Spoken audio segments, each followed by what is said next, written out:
Dear students, मैं सौरभ सिंह, प्रवक्ता diet Sonbhadra. मैं आप सभी का अपने इस वीडियो क्लास में स्वागत करता हूं। आज मैं आपके विज्ञान शिक्षण पाठ्यक्रम के अंतर्गत जैव विकास टॉपिक पर बात करूंगा। जैव विकास का अर्थ। स्टूडेंट्स, प्रकृति में विभिन्न प्रकार के जंतु तथा वनस्पतियां चारों ओर दिखलाई पड़ती हैं। कुछ पृथ्वी की सतह पर हैं तो कुछ भूमि के नीचे, कुछ जल की सतह पर हैं तो कुछ जल की गहराइयों में हैं, कुछ ताजे बहते नदियों के जल में हैं तो कुछ रुके हुए तालाबों में तथा कुछ समुद्र के खारे जल में पाए जाते हैं।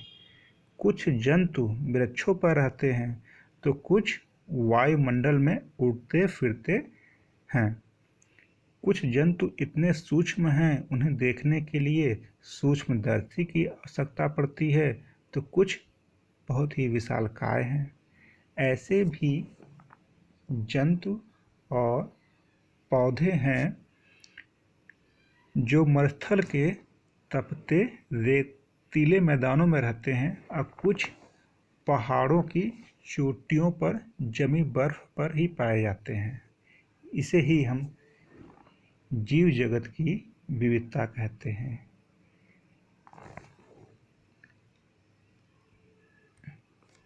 यही जीव जगत की विविधता देख करके एक प्रश्न उठता है कि ये जंतु और वनस्पति क्या सदैव इसी रूप में थे जिस रूप में आज पाए जाते हैं, या कुछ परिवर्तनों के स्वरूप आज इस स्थिति में पहुंच पाए हैं।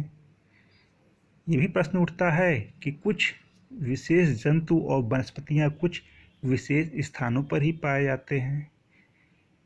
इस जटिल गुत्थी का अध्ययन हम जैव विकास में करते हैं, ऑर्गेनिक इवोल्यूशन में करते हैं।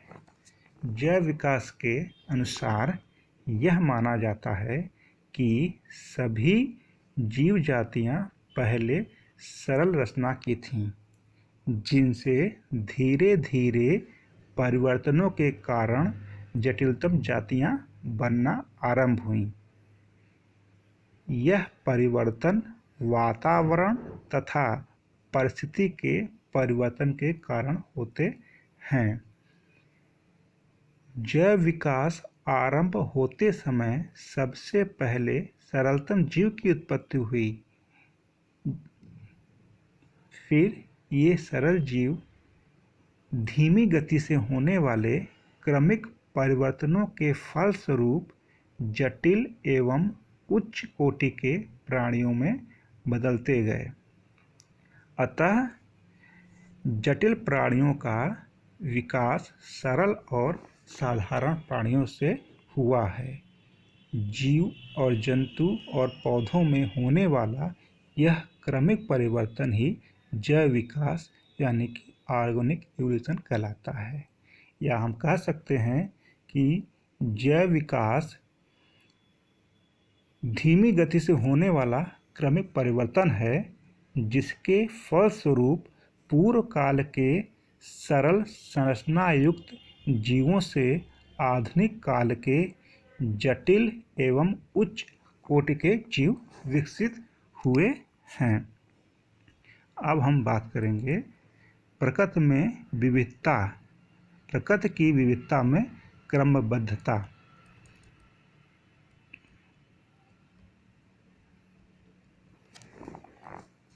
प्रकृति में हमें चारों ओर जंतुओं तथा वनस्पतियों में विविधता दिखाई देती है।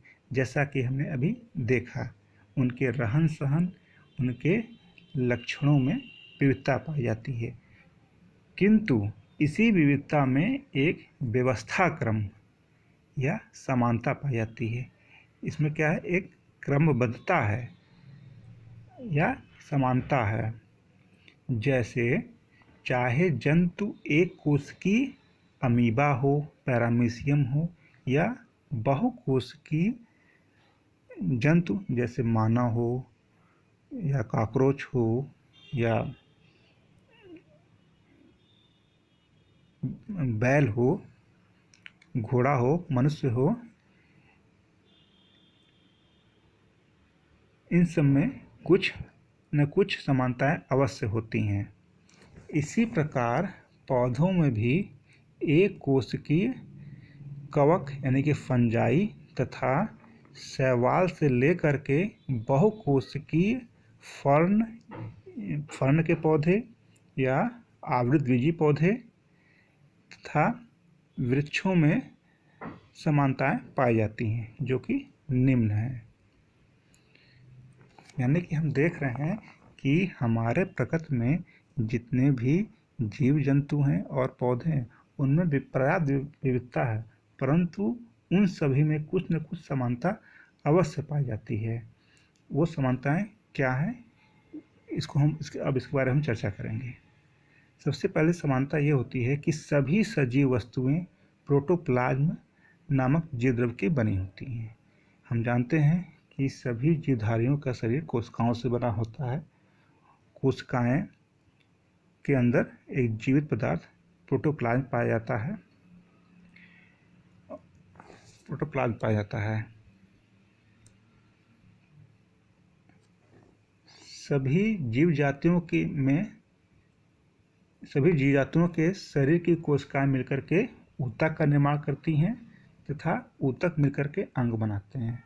तो हम जानते हैं कि सभी जीव जातियां होती हैं, सभी जीव जातियों की स्ट्रक्चरल और फंक्शनल जो इकाई होती है कोशिका होती है। कोशिकाएं आपस में मिलकर के समान प्रकार की कोशिकाएं आपस में मिलकर के समान कार्य करने वाली ऊतक का निर्माण करती हैं और समान कार्य करने वाले ऊतक आपस में मिलकर के एक अंग का निर्माण करते हैं और समान कार्य करने वाले अंग आपस में मिलकर के अंगतंत्र का निर्माण करते हैं और अंगतंत्र मिलकर के जीवधारियों का निर्माण करते हैं। सभी प्राणियों तथा वनस्पतियों में समानता के आधार पर जातियां पाई जाती हैं। प्रत्येक निर्जीव या सजीव वस्तु पदार्थ का बना होता है, और वो पदार्थ परमाणुओं और अणुओं से मिलकर के बना होता है। तो हम ये जानते हैं कि चूँकि सभी जीवन तो कोशिकाओं बनी होती हैं, और कोशिकाओं किससे बनती हैं? जैविक अणुओं से बनी होती हैं। जैविक अणु किससे बने होते हैं? परमाणुओं से बने होते हैं। तो इस प्रकार से हम देखते हैं कि इस प्रकृति में पाए जाने वाले जो पौधे और जंतु हैं, उनमें विविधता के साथ साथ कुछ समानताएं भी हैं।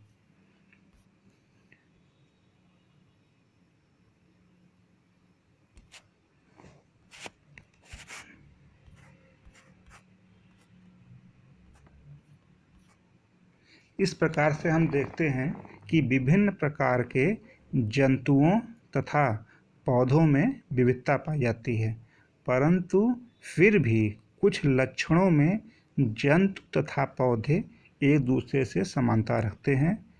विभिन्न प्रकार के जीवों की शारीरिक संरचना की समानता इस बात की द्योतक है कि सभी जीव जंतु एक दूसरे से संबंधित हैं, या हम ये भी कह सकते हैं कि भिन्न प्रकार के जंतु तथा पौधे एक ही पूर्वज से उत्पन्न हुए हैं। इस प्रकार से हम जैव विकास की परिभाषा क्या दे सकते हैं? जैव विकास की मौलिक परिकल्पना है परिवर्तन के साथ अवतरण, डिसेंट विद मॉडिफिकेशन। इसका अर्थ यह है कि जटिल संरचना वाले जीव जातियों का विकास धीरे धीरे परिवर्तन के साथ हुआ है। जैव विकास धीमी गति से होने वाला क्रमिक परिवर्तन है, जिसके फलस्वरूप पूर्व काल के सरल संरचना वाले जीव जातियों से आधुनिक काल के जटिल एवं उच्च कोटि के जीव जातियों का विकास हुआ है। यानी कि जैव विकास वह प्रक्रिया है जिसके फलस्वरूप पूर्व काल के सरल संरचना वाले जीव जातियां आधुनिक काल के जटिल एवं उच्च कोटि की जीव जातियों में विकसित हुई हैं। अब हम बात करेंगे जैव विकास की विशेषताएं।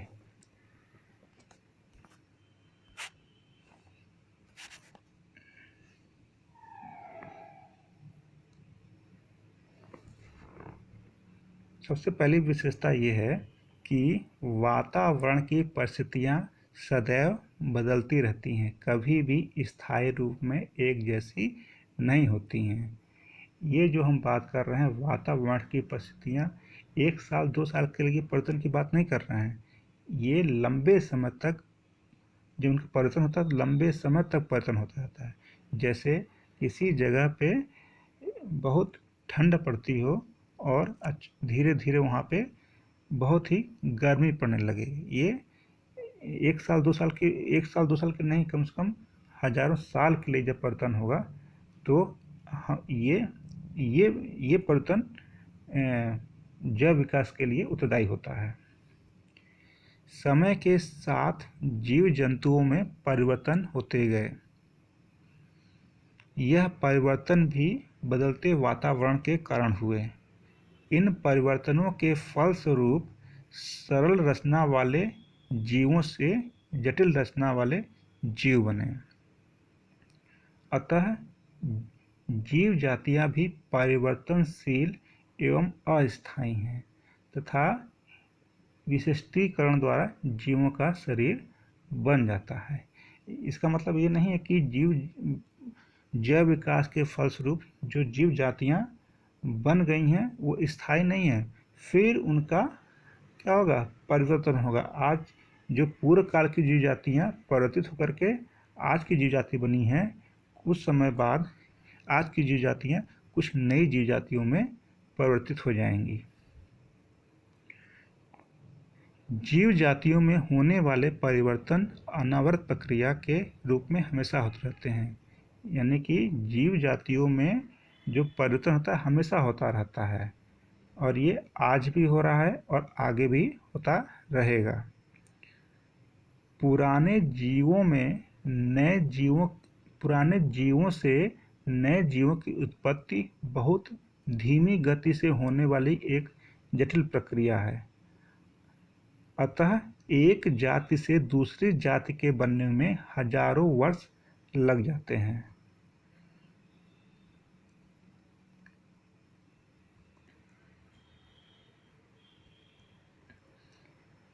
सभी जीव जातियां आरंभ में एक ही जीव प्रिमिटिव ऑर्गेनिज्म से बनी हुई हैं तथा कोई भी दो जातियां आज भी किसी न किसी एक ही पूर्वज की वंशज हैं। इस प्रकार सभी जीवों का विकास एक वंशी के रूप में होता है। यानी कि जितने इस धरती पे इस प्रकृति में जितनी भी जीव जातियाँ पाई जाती हैं वो सब बहुत ही करोड़ों साल पहले एक ही कोशिका से बनी हैं तथा आज की कोई भी दो जातियां किसी न किसी एक ही पूर्वज की वंशज हैं। जैसे मानव और आज के बंदर, भले ही दो अलग अलग जातियां हैं परंतु बहुत साल पहले, करोड़ों साल पहले मानव और बंदरों का एक ही पूर्वज था। एक ही पूर्वज से मानव भी बना है और उसी जात से बंदर की जाति भी उत्पन्न हुआ है। जैव विकास केवल जीवित जातियों में होता है, अजीवित में नहीं।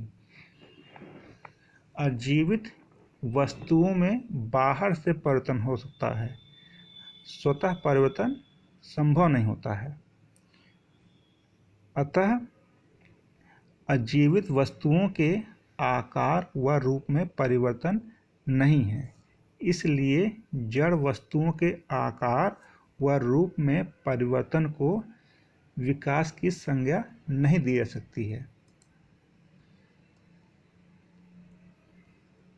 जैसे वायुयान, मोटर, गाड़ियाँ तथा फर्नीचर आदि में परिवर्तन विकास नहीं कहलाता है।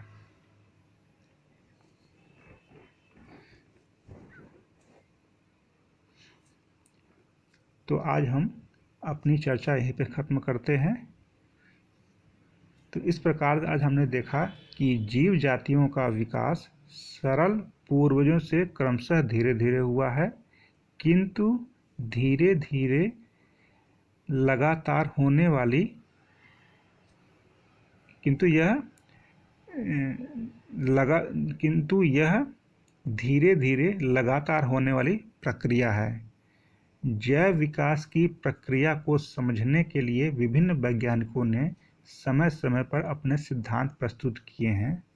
यहाँ पे हम केवल 3 प्रमुख वैज्ञानिकों के सिद्धांतों का वर्णन अपने अगले क्लास में करेंगे।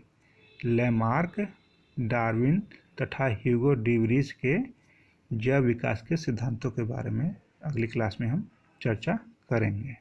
धन्यवाद।